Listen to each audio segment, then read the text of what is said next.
SDP Bosne i Hercegovine je danas u saopćenju za javnost iznijela jasne stavove te stranke povodom, kako navode, zlonamjernog pokušaja dezinformisanja javnosti od strane SDA i manje grupe medija.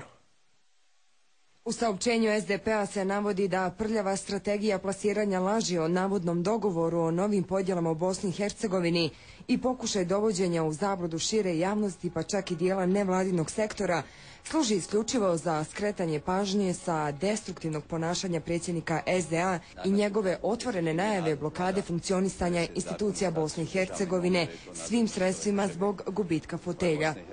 Kada je u pitanju implementacija odluke Suda za ljudska prava u Strasburu u slučaju Sejdić i Finci protiv Bosne i Hercegovine, stav SDP-a ostaje nepromijenjen. Ne podržavamo takozvana asimetrična rješenja koja predviđaju različit način izbora članova predsjedništva Bosne i Hercegovine, kao ni eventualno formiranje novih etnički definisanih izbornih jedinica, navodi se u saopćenju. Pri tome, dodaje se, razumijemo nervozu klike okupljene oko Tihića dogovorom nove parlamentarne većine iz Federacije Bosne i Hercegovine u vezi izbora Doma naroda Federacije Bosne i Hercegovine, koji u potpunosti uklanja mogućnost u prošlosti dobro poznatih blokada formiranja vlasti.